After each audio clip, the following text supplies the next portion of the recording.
Welcome to today's Action for Happiness event. We're going to be talking about how to overcome anxiety, a topic that is relevant to so many of us right now. Thank you for joining us from all around the world for this live event. And I'm really excited to be welcoming our special guest for today's conversation, welcoming back, in fact, Dr. Lee David. Lee, thank you so much for joining us again and coming back to be part of this Action for Happiness community. Thank you, Mark. I'm really happy to be here. I'm going to be reminding or inviting you to remind us of your background in a moment, Lee. But just for anyone who is new to these events, thank you for being here. And to all of you who are part of the Action for Happiness community, this, as many of you hopefully know, is a global community of people trying to create a happier and kinder world together through our own actions and through the kind of supportive community that we create together. Now, today's theme of anxiety feels as topical as it ever has done at a time so many are really struggling to cope with the uncertainty and challenges in life. And so Lee and I will be having a conversation drawing on her expertise as an NHS GP and also an author of many great books, including 10 Minutes to Beat Anxiety and Panic, which is one of her more recent ones. And you'll then have a chance to get involved. We're going to do a couple of exercises together and you'll have a chance to put your questions to Lee a bit later on. But Lee, why don't we get straight to it? Could you perhaps remind us, for those who aren't so familiar with your work, a little bit about your own story, maybe your professional expertise, but also why you care about today's topic so much? Yeah, thank you, Mark. So, as you say, I am my background is as a GP. I also work as a lead clinician and a CBT therapist for an organisation called NHS Practitioner Health, which supports health professionals who are struggling with their own mental health and emotional challenges. I'm an author of a number of wellbeing books for health professionals and for teens. And I'm also a podcast host of a podcast called The Choice Space, which is also looking at many of these themes about how do we choose to do things that enable us to stay well, to thrive as humans. And this topic means a lot to me because anxiety is just a big part of some of the challenges we're seeing for so many reasons. I think it has mushroomed recently. It's become a huge issue that seems to be growing. And so I think it's really important that we have some effective, evidence-based, but also very compassionate ways to approach it. Well said. And Lee, let's just pause for a moment on this broader theme of why this is needed right now. We've all been aware that anxiety is firstly a kind of natural human emotional response to certain situations, and yet it feels like culturally, as you say, there's a higher level of anxiety. We've certainly seen that in the Action for Happiness work that we do, that more and more people are reporting maybe even clinical levels of anxiety that perhaps have never had a diagnosis, but just the world feels more uncertain. We had a pandemic and then war and conflict and financial challenges and health worries and all kinds of very rational reasons to have anxiety. I guess there may also be positive reasons why we're seeing high levels, in that we're talking about this more now, and people are more willing to tune into their inner lives, and maybe we can help harness some of that interest in what we do today. Do you want to say a bit more about what you're seeing on the front line, though? Does what I've said resonate with what you're seeing in people's everyday lives? Yes, it really does. I think anxiety is playing a huge part in people's daily lives. And the reasons you've said, there's also that increase exponentially in information that we're having through social media, through the internet, through the news. There's so much more to process now. And I think that can lead to a sense of overwhelm, and that can sometimes be quite paralyzing in knowing how to manage. The level of uncertainty is so great because the amount of information that we're having to balance is so much bigger than it perhaps used to be when we had very limited amounts of information. So I think all of that contributes to this sense of uncertainty, and life has always been uncertain, but I think it's just become feels much closer perhaps than it used to. Yes. Well, before we dive into some of your great solutions for how we can both understand more about what's going on with our emotions and our anxiety particularly, and hopefully then respond to it in more helpful ways, I would love to invite you to do something you suggested to me we do, which is a kind of grounding exercise, some way of helping us sort of be a bit more tuned into ourselves and perhaps releasing a bit of anxiety we're carrying before we start this together. So over to you, Lee. I thought it was a lovely idea. Yeah, and I think just taking a moment to pause more frequently between these bits of information and do a grounding is hugely important for managing anxiety. So I wanted to start with that. So let's all just take a moment to arrive. And if it feels comfortable, you can close your eyes or just soften your gaze and perhaps look down. Take a slow breath in and allow a longer breath out. Maybe a gentle, slow sigh. And just find a rhythm of breathing that feels soothing for you. Let your shoulders be heavy. Let go of any tension you might be holding in your face or your jaw. Notice your feet resting on the floor, the weight of your body supported by the chair beneath you. And just being aware that right now there's nothing to fix, nothing to change, just being here, noticing what it's like to pause and be present. If you notice some busy thoughts, that's okay. That's just what minds do. Perhaps just observe them coming and going. You might just gently label them thinking, and then bring your attention back to your breath with kindness. And as you settle, take a moment to just recognize that we're all here together today. We're connected across many places, many countries, right across the world. We are all sharing this same pause. Each of us brings our own experiences. And we know that for many, anxiety can be difficult, it can feel uncomfortable.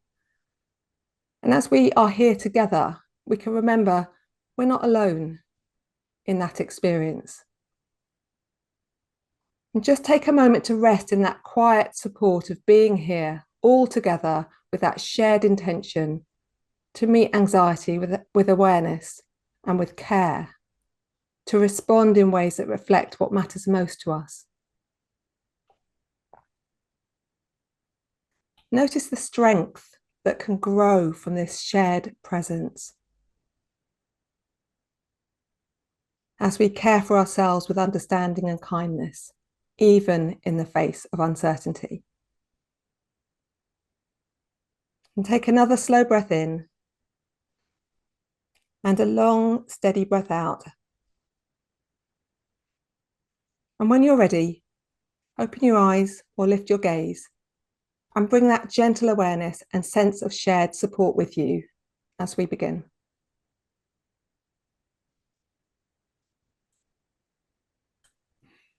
Thank you, Lee. I think that may be my favourite moment of the day so far. And as a slight aside, I saw some research today showing that across hundreds of thousands of data points, researchers have found that almost any activity we do is better for our happiness if we do it together with others. And although that was a very deeply personal exercise that we all did within our own breathing and minds, actually knowing that there were others all around this community and in other parts of the world doing that at the same time felt really supportive. So thank you for leading us through that. Now let's come to, well, sorry, no, after you. I was just going to say, it's, one of the ways to support anxiety is not to be more calm, but to be more self-compassionate and to make room and to care for ourselves as we approach anxiety. And I think we can draw on a community to help us have the strength to do that.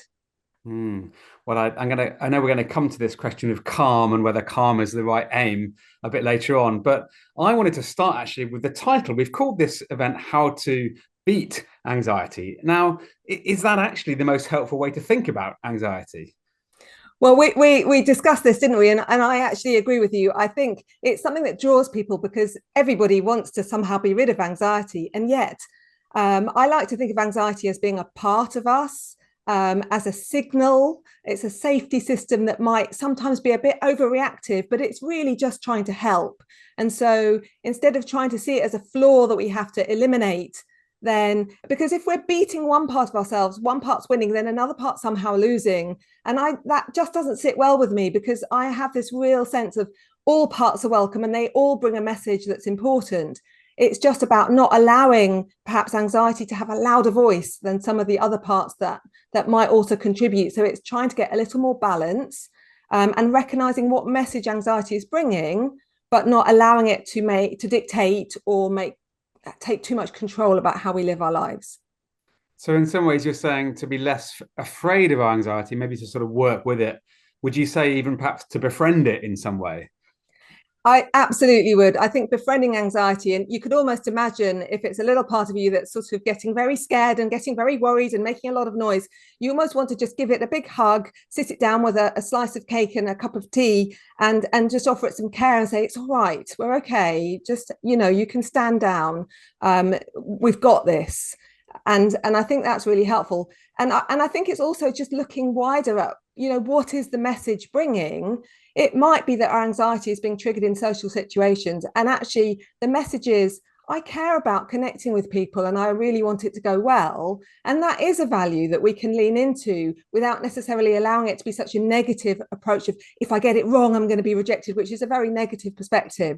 So I think we can lean into the value that it brings rather than the negative words or the negative message that the anxiety might phrase that fear as.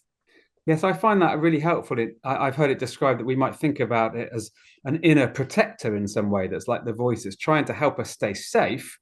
And it's got good intention, but it sometimes manifests in ways that are quite overwhelming and unhelpful. So maybe we could think, what's really going on in our brain there? What is it? What is an anxious brain actually doing? Yeah, so I think it's really helpful to think about that. And we think about maybe the threat brain. We've all heard about the threat brain, which is our fight, flight, freeze response, where we're faced by danger. And if that danger was, oh, there's a lion coming around the corner, then those responses are incredibly helpful, because they will help us to stay safe, to respond by either running away, fighting, or staying very still, so we don't get seen. I sometimes add another two F's to those three. There's the fix it. We see this in the modern world, where we try to fix every problem by thinking, planning, just going over and over and over. And also fawn, which is where we try and get people to like us, but not because of connection, but because we're terrified of being rejected by the social group and then feeling exposed. So it's a threat-based version of connection, which is much more negative than, I really value this connection and I'm going to lean into trying to connect with that. So we've got the threat brain looking for problems, and we don't want to be rid of that. It's really important that we stay safe. We want to be able to notice when there's something that's potentially dangerous. But in the modern world, a lot of the threats they're not immediate threats. It may be threats about things that we can't control. So how do people see me? It might be an internal threat. It might be an inner critic. And I see this a lot, where we fear that if we don't somehow perform well enough, that we will be judged, rejected, seen negatively by ourselves and others. And so our inner critic becomes the threat. Don't get it wrong, otherwise you'll be so embarrassed, you'll be humiliated. And so the fear is actually from another part of ourselves, rather than something in the outside world. So the threat brain is really great if we were in a problem. If we went into an escape room and we needed to solve some problems about how to get out of it, then that thinking, problem-solving brain is fantastic for that. You're thinking about ideas, looking for the problems, looking for the risks, and solving it, because it's a finite thing. And then we solve it, and then we go home afterwards. The problem is, if the risk is something that is in the future, then we can't fix that right now, because in fact there's an innumerable number of potential. So our brain just keeps going round and round like on a hamster wheel, trying to solve something that can't be solved because it hasn't happened yet. Or maybe it's something in the past where we're worrying about something we said, and if I think about it enough, my brain says, does that mean that it will be okay? When actually we can't change that. Or if I think and plan enough, can I make sure that this person really likes me? Can I make sure that uncertainty becomes certainty? Can I be convinced if I think or plan, or my anxiety does enough in my head, can I be really sure that I'm going to be safe? And of course, all Well, of those things are really difficult. yeah, and I think what I'm hearing you say is that we can't think our way out of anxiety in a sort of rational sense certainly in many situations. What I want to come on in a moment to one of your great sort of simple models that I think you call it the now exercise, which we can potentially use when we're feeling anxious. But one thing that just popped up for me as you were speaking then was realizing that in sometimes our anxiety is trying to help us sort of create a sense of control or safety, either about something that we're going through right now, or often what we are worried might happen in future. And I wonder how much this idea of acceptance, the ability to sort of recognize the things that we really can't control, however much we think it or plan it. And sometimes those things will not go as badly as we thought. Sometimes they'll go differently to how we thought. In either case, us worrying about it doesn't really help. I mean, do you think there's a role of acceptance in this topic? How do you see it? I do. And I think acceptance is really key. And I sometimes think about it as being like a seesaw in terms of how people sometimes say, how much should I react? How risky is it? And sometimes the question isn't how risky is it, but can I just tolerate the fact that risk is part of life, that there is risk is inherent in life. There are so many risks that we can't get rid of them all. Now, and if you think about the seesaw, on the one end, you could be, well, I'm going to control for everything. I'm going to plan. I'm going to be absolutely certain, which takes over life, and it then controls how we live. It controls all our choices. The other end is, well, I'm just going to be happy-go-lucky. I'm not going to think about anything. I'll just let it go. And I think that's probably not helpful either. So for me, it's very much somewhere in the middle. It's trying to be functional and think about, how do I want to live and what's helpful for me? And is how I'm dealing with anxiety helping me live a life I want to lead, or is it blocking me? Am I constantly worrying when actually I want to be present and talking to my kids? Am I constantly checking things on the internet when really I could be relaxing and doing something enjoyable?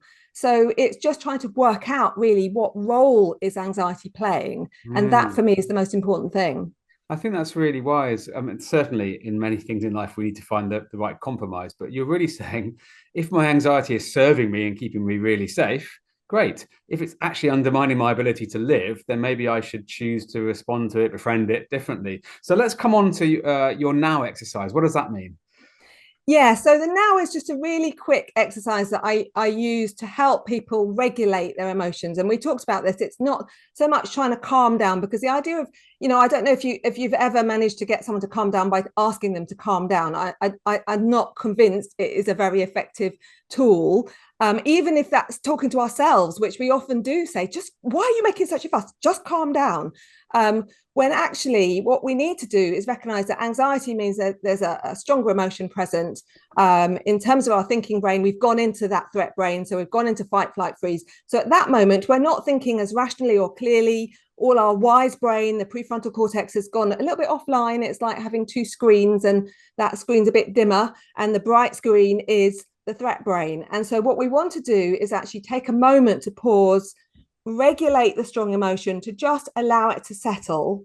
And then our natural wisdom will often show up naturally without actually having to force ourselves to try and think differently. Whereas if we try and do it too quickly and we're still really stressed and anxious, our thinking will still follow those fight, flight, freeze patterns. So we'll end up just doing worry or one of those other unhelpful thinking patterns. So I've devised a kind of now exercise, which I'd like to take everyone through. So As does a way now of, stand, is that an acronym that it stands for is. something? Right. It stands for 3 steps for addressing a moment of anxiety. So N is notice and name our anxiety with kindness and compassion. So we notice, I'm feeling a bit anxious right now.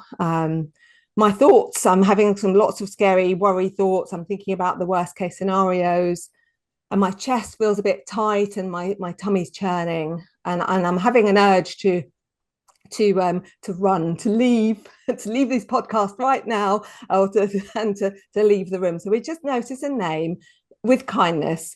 And then we move on to O, which is observe with our five senses. And that's just about grounding and settling ourselves in this moment, and noticing that even as our anxious brain is thinking and planning and worrying and creating emotions of anxiety, there are also other parts of us that are quite neutral. And that gives us stability. That means that we can make room for the anxiety without it become a tidal wave that washes us away.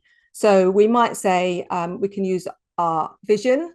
So I can look around and say, oh, I can see a blue water bottle and I can see a pink folder. So maybe if one can just have a little look around and just notice, and just say it in your own heads, and just notice a sound you can hear in the background, and just say to yourself, I can hear. And then maybe, what can I touch or feel? So just maybe noticing your feet, maybe noticing your posture. So we might notice our shoulders, jaw. Am I clenching? Have I got a facial expression that's like, do I need to let that go? Breath out. And I quite like to do quite a slow sigh breath, like a ha.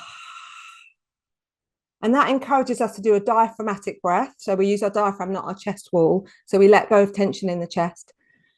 And we do a slow sigh and maybe count. So if we all together do a slow sigh and count to see if we can get up to 4 or 6 or 8 as we exhale slowly.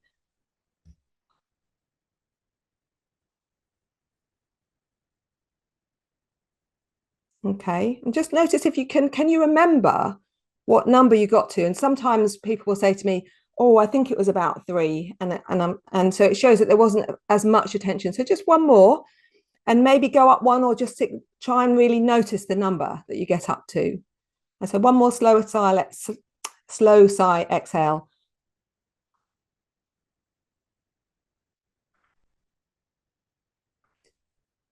And then we might do taste or smell. And again, you can adapt this where you are. So if you're sitting around having a breakfast, you may well do taste and smell. You might have a coffee, you might have a bite of your toast.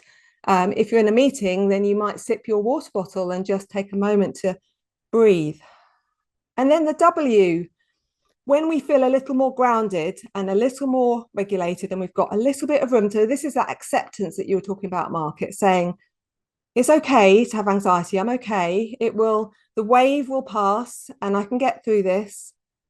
And okay, what next? So W stands for what's important to me and what's my wise mind asking me to do. And we can talk a little bit more about wise mind.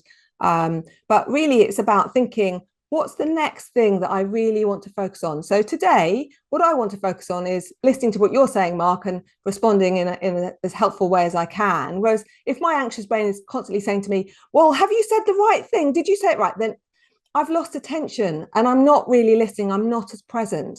So the goal is to be as present as we can with our day-to-day activities. So it's not about doing mindfulness away from our day-to-day life. It's bringing it into our day-to-day life. So maybe it's the washing up. Maybe it's chatting to our partner. It might be reading a book to our kids. It might be getting on with answering an email at work. But whatever it is, we bring our 5 senses to that as well. And so that we're as engaged as we can be, so that we're living fully. So I really like the simplicity of this, and you described it beautifully. So I'm just going to try and recap. The N is to notice and name what we're feeling, that anxiety, uncertainty, but with a kind of kindness rather than hostility, I guess. O is to observe with our senses and sort of tune into something we can see or smell or touch or taste, etc. And then the W is to sort of focus on what's important, what's next, in some way. So that feels really practical. I was struck by the first 2 of those are both forms of mindfulness in a way. One of them is noticing your emotional state, and then one of them is bringing your attention to maybe something else that's going on in your body, for want of a better phrase. Why does that help? Is it that it kind of distracts us from our thought cycle, or is it that it kind of what's going on? Why does that observing our senses help in an anxious situation?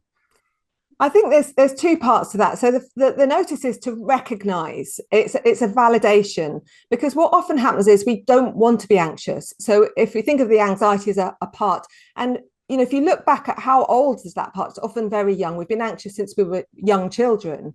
And so it's a part that's feeling scared and vulnerable. And often we face it with, be quiet, stop making such a fuss, go away. where actually it's a part that wants to be heard. And if we don't hear it, it will often get louder, it will shout louder, it will turn the alarm up, so that we end up with the anxiety getting more and more intense. So actually, by listening to it a little bit earlier, often it will feel like, oh, okay, somebody's listening to me. So we might say, yes, this is anxiety, but we don't want to put on our anxiety glasses. So that's all we see. That's how we view the world. So we're seeing it, but with some perspective. So it's that mindfulness where we recognize it's just a moment. This is a moment of anxiety is visiting, but I am not anxiety. There's much more to my experience. And the observe with your five senses helps us to really lean into this idea that there is so much more to me than anxiety, and my big toes are not really anxious. Even when I'm feeling quite panicky, there's parts of me that are just neutrally getting on doing their thing. They're not worried about what, my threat brain's worried, but actually my ears are fine. They don't mind. So Oh, I yeah. see. That's interesting. So you're sort of saying, although part of me is experiencing anxiety right now, that doesn't define me entirely. There are other parts of me that are breathing and connecting and viewing and listening and all these other things that aren't anxious right now. Exactly that. Exactly Very that. good. So yeah, it really helps, because then it's like, oh, okay. And then it's like um, turning the camera so that, or looking down a telescope the other way, it just looks further away. And so then the intensity of the reaction is lower. And it might mean that it allows us to think, well, what does it actually mean? And sometimes I've had people who say, oh, I'm really anxious whenever I go out with this particular group of people, and I need to learn to be calmer. But actually, when we've talked about it, it turns out that they don't actually enjoy the environment. They're going to places they don't really like. And so in some ways, it's about recognizing, well, I just don't, I need to make choices that suit me. I prefer going for walks with people. I prefer having a lovely meal with somebody. And that actually allows me to feel much more relaxed straight away. So it's not just about turn down the thoughts. Sometimes we need to listen to the message about what it means to us as a human. Hmm. When you mention that thing about often the notice is actually a story we've been carrying with us for many years. I'm reminded of a couple of phrases that stay with me. And what one is that thing that I think of as a parent, which is the way we speak to our children becomes their inner voice. And many of us, I think, are carrying around an inner voice that we've had that relates back to our earliest caregivers and our earliest environments. And also another phrase which I like, which is, if it's hysterical, it's often historical. And often our most sort of irrational fears and anxieties date back to something from when we were much younger, and something perhaps where we had even less control of what was going on. So I think back to this idea of welcoming our anxiety and thanking it for keeping us safe, but then thinking, is this still needed? Is it still relevant to my life now as an adult in this other situation? Which I guess brings me to your idea of wise brain, because I guess all of this is, how do we respond wisely to whatever's going on around us? What do you want to say a bit more about your wise perspective and what that means? Yeah, so once we are a little more grounded, and if you think of the emotion as a curve that goes up and down, any emotion doesn't last forever. When an emotion is very intense, so if you imagine somebody, Mark, who is very angry, typically, are they particularly rational? Are they reasonable in how they approach the world? If they're in an absolute rage, I find that they're often quite difficult to, they have a very fixed point of view, and they're not really willing to be swayed as well. So there's this paradox where when emotions are high, our rigid thinking becomes greater, but also we believe it more. We believe we're right because it feels true, because the emotion makes it feel true. So when there's a lot of anxiety, that's just the same. So even if it's a very catastrophic, even if it's, well, it might not happen, but it could happen. Maybe this worst scenario might happen, and we can't let go of that. And as the anxiety goes up, it feels more likely somehow, even though really how we see it is not actually changing the probability. But it's not really about logic at that point. It's an emotional reasoning thing. And I think that's really key, because people often try and logic their way out of it back to the thinking brain. But if your prefrontal cortex and your wise brain's offline, it's not going to be very helpful. So we have to get it back online with now, regulate and soothe. And then once we are a bit more regulated, then we come back to, okay, what's a wise perspective to look at this. So And just so then, before you say more about that, yeah. that's what that's put it for me is recognizing in myself that one of my times when I catastrophize the most is that if I wake up in the night, somehow be in the middle of the night and you have an anxious thought and it feels like, oh my goodness, this is completely like it's a disaster, it's going to happen, and I've learned over time to sort of tell myself this is how you feel in the middle of the night. Just let yourself get to the morning and it will seem okay again. And I've sometimes used a breathing exercise to help me relax and so on. And sure enough, at 9 a.m. in the morning when I wake up again or whatever, it doesn't feel so overwhelming. And maybe that's just recognizing that at different times of day, different emotional states, we're more or less likely to let something overwhelm us. Does that make sense? Is that something you've seen? It is, absolutely. And I think what can happen is that people spend just a lot of time on these worry thoughts, way more than is really helpful. And so we don't try and say, don't worry at all, don't think things through, because actually reflecting, thinking, planning is incredibly powerful and important. But we can't spend all day doing it. So if it's in the middle of the night, when actually what we really need to be doing is resting and having some recovery for the next day, then and perhaps processing, because sleep is very important for processing emotions, and our REM sleep really helps with that. So that's not really a great time to be thinking, and so actually that's a time that it's better to step away and say, and I sometimes encourage people to just make a note if there's a worry that comes up, and then plan a time to think about it. I'm going to think about this tomorrow, during lunchtime, and then when I finish, I'll go for a walk. It will just so that I can then come back into life. So it's not saying we must never use that type of thinking, but it's just planning when and how and what's useful. I really love that idea of saving your worries for a worry time. I've used that before. I found that if I can say, oh, I don't need to worry about that, but I haven't got time to worry about that now. I don't. It's not helpful right now. I'm going to keep a note of it, and I'll come back and think it through at the weekend or something like that. And so it's almost that you kind of give your brain permission to sort of let go of that worry, at least temporarily. So I found that very helpful. Now I want to move to more practical things for this lovely community to engage with. And one thing you've talked to me about, which I'd never actually heard of before, was this idea of imagining a place, and that may be being a really helpful. I don't know if you call it a coping mechanism or a way of sort of disarming anxiety. Do you want to say a bit more about that and what it means? Yeah, definitely. So for me, this is a way to engage our wise brain, and we would bring it when we're using that, perhaps in that thinking time period, to try to bring the breadth of warmth and compassion to how we address the problems that arise in life. Because remember, the opposite of uncertainty is not certainty. It's acceptance of uncertainty, and then making wise choices about how to navigate uncertainty. So we're wanting to really bring the breadth of our wisdom and experience to how we go about navigating that uncertainty without being certain exactly what's going to work, but actually being willing to be creative. So there's a sort of energy of creativity, of curiosity, that I think is really important in how we approach things.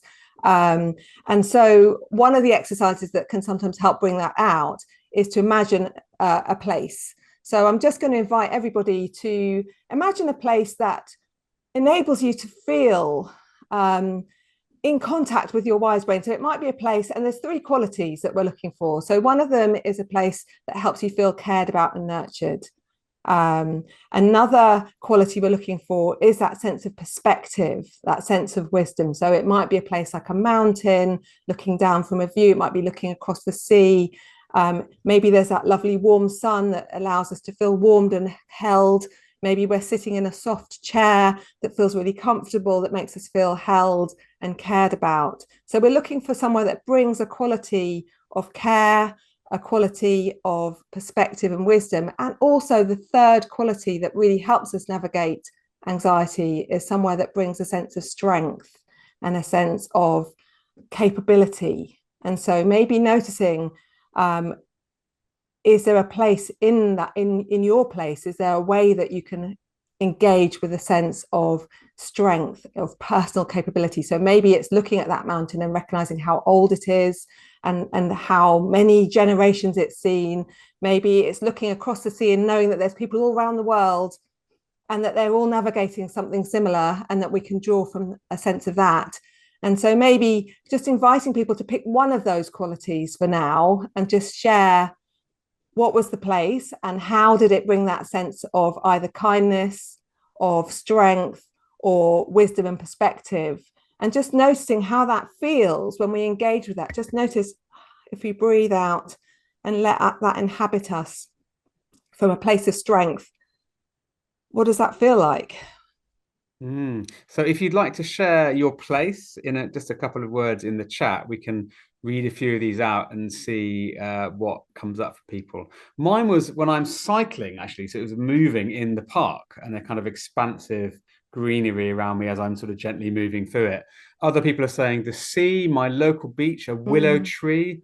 Uh, Someone else saying cycling, a cliff top overlooking a stormy sea, in my car, the waves, snorkeling, watching a river, an old library, by a stream, at the beach with my dog, my allotment, a golf course, a lake, swimming in my nana's house, in a snowstorm, cycling up a hill, running. Yeah, wow. A sofa with my cats, the view from my caravan. I really love these. I feel safer just visualizing some of these. How I are do you feeling too. as you see that? It's lovely. And I'd also like to invite people to share with each other what are the qualities that they draw from that? How do they translate that place? Because what we want to do is not just have it as a place that's an escape. We want it to be a place that actually brings something that we can then use So as a what's the question navigation we're asking? tool. Is it what, So, how does it make you feel to be in this place? yeah, how does that place bring with you a sense of kindness? How does it help you face your anxiety with strength? How might it help you create a sense of wisdom or perspective when facing problems that are causing stress and anxiety? So we're moving from a very generic idea of it's just lovely and relaxing here, but there's no stresses, to Right. I got okay, you. People are responding now. So that I feel close to nature. I feel calm and accepted. Makes you feel peaceful. I'm being an observer. I'm seeing beauty. There's a vibrational sound. I'm with others. There's running water. I feel connected to something bigger. I'm growing my own food. I feel safe and calm. I feel part of a larger world. I'm able to stop. I'm calm and connected. The awe of nature, able to recognize my inner strength, to pause. These are lovely. Thank you, folks. Some really insightful observations here. they are amazing. And you can feel it was lovely to move from these beautiful places and then add that extra dimension of what does that bring us. And I think that's a really important connector, because that enables us to absorb some of the energy from that imagery and actually find a way. And the next step might be to think, how would I live that? If that feels important to me, and we can move on to thinking about some small steps for behavior, which is one of my favorite things that I think is one of the most effective approaches to anxiety, is to bring some of those ideas into how we live our daily lives. Well, I want to turn to the questions from the audience as soon as we can, Lee, but actually, there's a few more vital insights from you that I'd love us to get to first. One you hinted at earlier on in talking about calmness, and you've said to me before that calmness is overrated. What do you mean by that? Why shouldn't we be getting ourselves seeking calmness at all costs? But I think calm often means I'm actually a bit numb, and there is no way to eliminate just the difficult emotions. If we want to live fully, we have to experience all emotions. But what we don't want is that anxiety starts ruling and that we're living. And often what happens, it means that we avoid things, or we overcheck and we spend a lot of time checking and worrying. So it actually depletes our ability to be present and engaged in life. So for me, much less important is how calm am I, but how engaged am I? How present am I in living my life? And for me, that's a much more important barometer of how, because we're much more likely to be able to live it according to our values if we're engaged and we're connected. Yeah, so we're not looking for perfect predictability and perfect safety. We're looking for agency and engagement and the ability to feel a bit more in control and to keep living, really. Yeah. Now, another thing, as well as your book on the theme of anxiety, and we'll send a link round to that in the follow-up. I know you've also written on the subject of body image, and it strikes me that you mentioned earlier on about sort of social anxiety. I wondered if we could very briefly just mention something you work with a lot, which is people who are worried about how they look and how that relates to this theme we're talking about today. Yeah, it's hugely connected, and it links into that whole theme about information overload, and also negative comparisons. And I think with both social anxiety and also body image concerns, there's an awful lot of comparing ourselves to others. There's a sense about there being somehow a perfect way to either look with body image or a perfect way to be in social anxiety. And we're striving to prove that we're good enough. We're striving to live up to something, an external version of how we're supposed to be.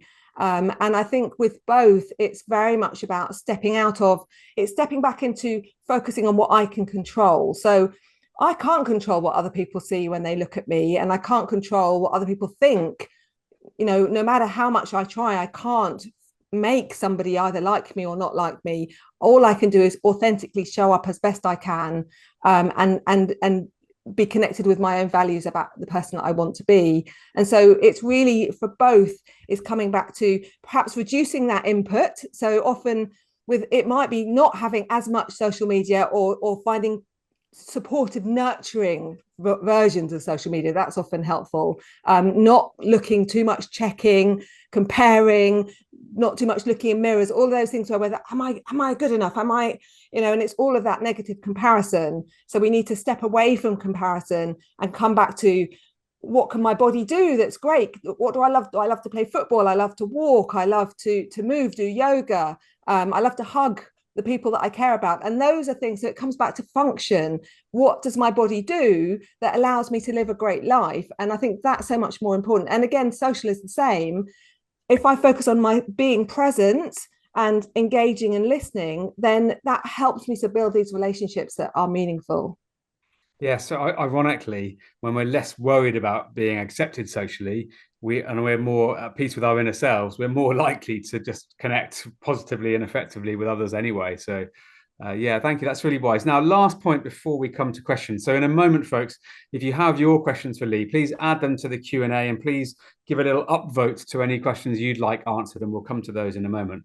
But as everyone knows, here in the Action for Happiness community, we're not just interested in our own well-being and how do I be less anxious. We all care deeply about others in the world around us, and many here, myself included, have loved ones or friends who are dealing with anxiety. And sometimes we find ourselves in a situation where we really want to help someone who's really anxious, and it's hard. And so I know you've got some thoughts on this, but what do we need to keep in mind if we're trying to support somebody else who's feeling anxiously? Yeah, I think it's back to focus on what we can control is really important. So I can't, much as however much I love people, I can't control their emotions. And if we try to, it actually becomes a very difficult dynamic. And sometimes that's being driven by my own fear about them. I'm worried about them, so I don't want them to be anxious. So we almost are pressuring them to feel better because we're worried. So it comes, for me, there's a few things that are really important. And one of them is coming alongside and forming that connection that we started today with, and creating a space where we'll face it together. I know this is really scary. So you can almost do the now. You're looking quite anxious today, and I know that feels really hard. So we say it with kindness, and I'm not necessarily here to fix that for you, but I am here on your team. I'm on your side, and we can work out how to face this together. If you'd like my support, you have it. I'm not going to judge you. I'm not going to criticize you, and I'm not going to try and change you right now, but I'm here with you. And for me, that feels much more powerful than, oh, you just need to look at things this way. Yeah. I find that really moving. Just those words like "I'm here with you," "I know this is hard," "I'm not judging you." It's really, it's really powerful. And I think in some ways you're really sort of tolerating and you're able to hold their anxiety without it triggering anxiety in yourself in some way. And that feels like you're kind of helping them regulate their feelings in some way. Exactly. And what I would just quickly add to that is that we may need some self-care as part of that, because it may be triggering for us when people we care about do feel anxious or low, and so actually we might need to think about, do I need to regulate myself? And actually, by regulating ourselves, we provide that co-regulatory space where every time you stroke a pet, everybody feels calmer. So actually, or I should say more soothed. Everyone feels nurtured. And so actually, as we regulate ourselves, we can also support them just by them feeling safe to know that we're okay. Let's come to some questions, Lee. This has been really insightful. Chuan has said, how do you stop yourself from trying to please others, in brackets, that sort of threat-based connection scenario? Yeah, so that is a huge one. And you can think of your little people pleaser as a really lovely part of you, is what I would say. A part that wants, who really seeks connection, who cares about others, and who really values relationships. So we've got to love our inner people pleaser. However, if we let them make all the decisions, we'd always put ourselves last. We'd never care about ourselves. We'd prioritize everyone else's needs above us. And so instead of thinking of it as, do I please them? I sometimes do a description of like a light, shining a torch. Do I shine the torch on them and ignore myself and I'm in the dark, or on me and then I'm bright but they're in the dark? And so somebody has to lose. Whereas if you imagine there's a lovely warm a night light on the table between both of you that's warming everybody with its gentle light, then that's a sense of everybody's needs matters. Mine are not less, mine matter too. We can't pour from an empty cup. And so it's really trying to look creatively at, how do I care for myself along with everybody else? Simon has asked a question about anxiety and neurodiversity. So, for someone who's having some kind of neurodiverse experience, whether it's about overstimulation or hypervigilance or something, how do we do anxiety management in a way that's mindful of, for example, the experience of an autistic or ADHD situation? And Simon makes the observation that sometimes the tools you might experience in a clinical setting may not be very sympathetic to a neurodiverse kind of perspective. What's your sense of how we can do this in the best way possible for people of all sort of neurodiverse conditions? Sort of neuro-inclusive Yeah. approach to support, because it may not be therapy. And I think there's a few strands to that, and it's an area that I'm really, really interested in and do quite a lot of work in. But I think it's about recognizing sometimes anxiety is labeled anxiety, but it is actually overstimulation. So it's trying to label, what is it? What's going on here, in a neutral way. So it might be there's just too much noise, and it feels like anxiety, but actually it's overstimulation. And so actually when it's a sensory problem, then trying to sort of effectively say, well, you've just got to learn to tolerate it, is not really neuro-inclusive for somebody who is neurodivergent, for example. And so actually it might be about managing that noise. It might be about turning down the lights. It might be about allowing more flexibility, being in a room with either more people or less people, depending on what works for that individual. And so we really have to be quite creative about the environmental issues, some of those sensory issues, where we can have some very practical solutions that really will alleviate some of that hyper stimulation that then mean that we start to have difficult emotions as a consequence. So that's the first thing. And then it's really about accepting us as individuals. So maybe I really struggle with change. Maybe I need maybe I like lots of change. And so it's working with our strengths and finding a way to see us as a whole person. And actually, I could talk for ages on this, but it's really about really enabling people to thrive as the person they are, not trying to fit them into a box that society perhaps thinks this is how you're supposed to be. I really like that answer, and it particularly, I think there's a wider point here about the fact that although there were some common principles around well-being that often are true, we are all individual and different in some ways. And two ideas I find really helpful. One is a sort of mindful awareness of what's going on. You've already talked about that, but the other is sort of almost experimenting. I like this idea of being a bit of a scientist in my own life, and I'm going to try and notice when are the situations or people or environmental settings when I feel a bit on edge, and when are the ones when I tend to feel calmer and safer, and what can I learn from those observations? Like maybe I want to spend less time in those kind of rooms with those kind of people and with that kind of media or whatever it might be, lighting, and more time in these settings. And I think it's a little bit of, I mean, self-awareness is one way of describing it, but being willing to sort of almost like try things out and learn. And I think there's probably wisdom in that for all of us. But thank you for that question.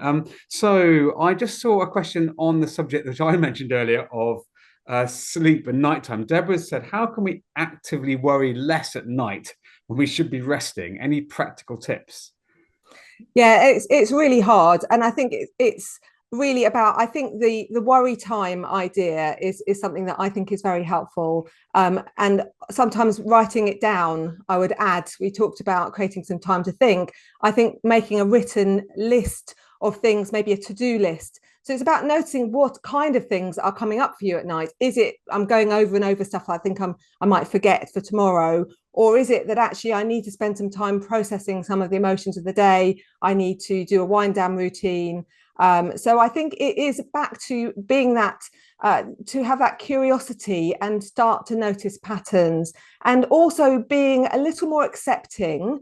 I think the starting point is to say, I'd love to have more sleep, but it's okay, because the more we panic about I'm not sleeping enough, and we're not talking about sleep today, but it is very big. The more we worry about sleep itself, it makes our sleep worse. It's that whole sort of cycle. So I think it is coming back to, I'd love to get more sleep and I will do everything in place, but I can't force sleep. I can just put the conditions in place that make it more likely. And so it's having routines, and managing those thoughts during the day, I think, is very key. I really agree. And one that's also really helped me is when somebody told me that even just being in your bed at night, even if you're not sleeping, is still good for your well-being. I suddenly found that took the pressure off me to feel the need to sleep, which is another source of anxiety. And just sort of, okay, I'm letting my body rest at night, even when I've got some thoughts and I'm not asleep. And that helped me just sort of disarm the thoughts and let it go a bit more. I just wanted to call out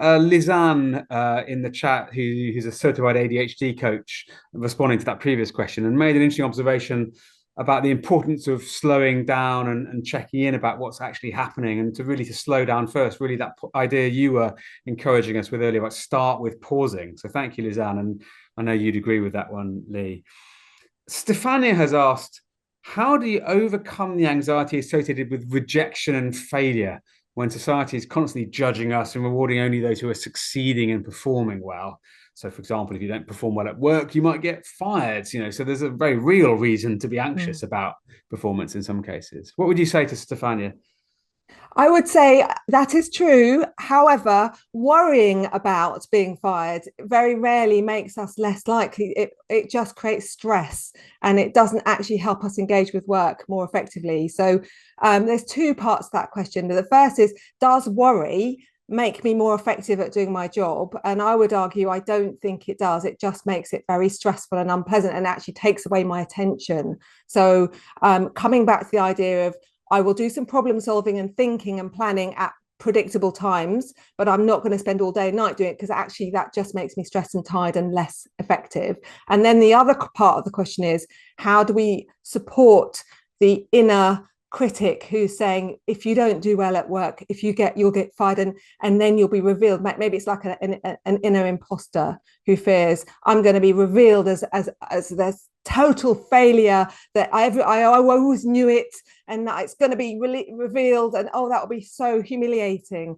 And so it's just recognizing, I would always come back to say to that part, thank you. You really care about my performance. You've probably motivated me to help get through exams. You motivated me to try and get this job. You want me to succeed in life. And I really appreciate your effort and work to try and encourage me to keep doing well at work. The problem is, critic, the way you're talking to me is making it really hard for me to actually relax and get on with my job, because it's actually sort of scaring me, and it's making me lose concentration. So you can stand down. I hear your message. You want us to do well at work, and I'm going to really focus on that. But I'm also going to look after the other parts of me, the part that cares about my well-being. I'm going to listen to the part that looks broadly about, do I like this job really? And all those other things. I'm going to listen to my wise mind. I'm going to my peaceful place. I'm going to have a little conversation with all the parts. And then we're going to make a decision about how to approach work, because it's such a difficult space at the moment. Thank you. Well said. From one important life theme of work to another important life theme of health. And Sandra and Moira and a few others in the chat have asked questions along the lines of, how do we deal with health anxiety, particularly when you don't know if the threat is real or not? But I'm sure many of us can imagine the worst, and sometimes Dr. Google is no help at all.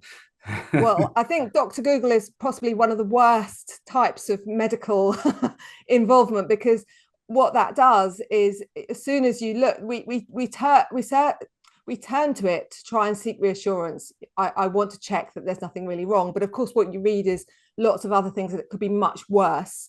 and lots of scare stories. So it increases our anxiety, but we're choosing it because we were trying to feel reassured.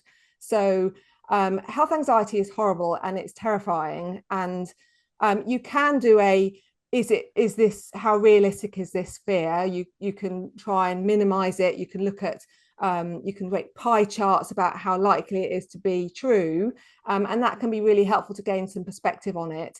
I would also say it's not about is it true or not, it's about how much is thinking about that helping you to navigate your health. So for me, it comes back to, how do I look after my health most effectively?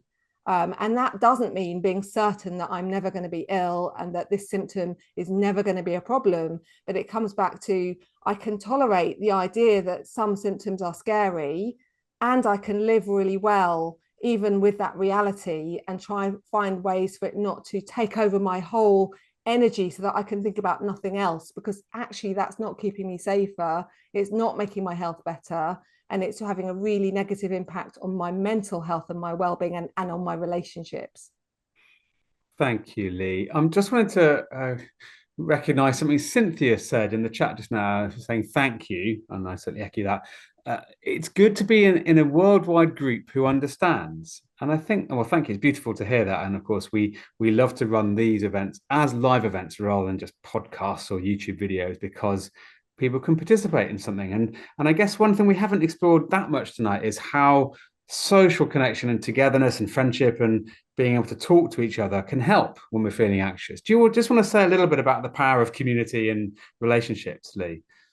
Yeah, I think it's huge, and I think in particular it helps with when the fear relates to somehow being judged or shamed in the world, and a lot of anxiety with people I see, it actually, when you dig down, it is about that. It's about that sense of being rejected and about not being somehow good enough, and a lot of anxiety comes back to that.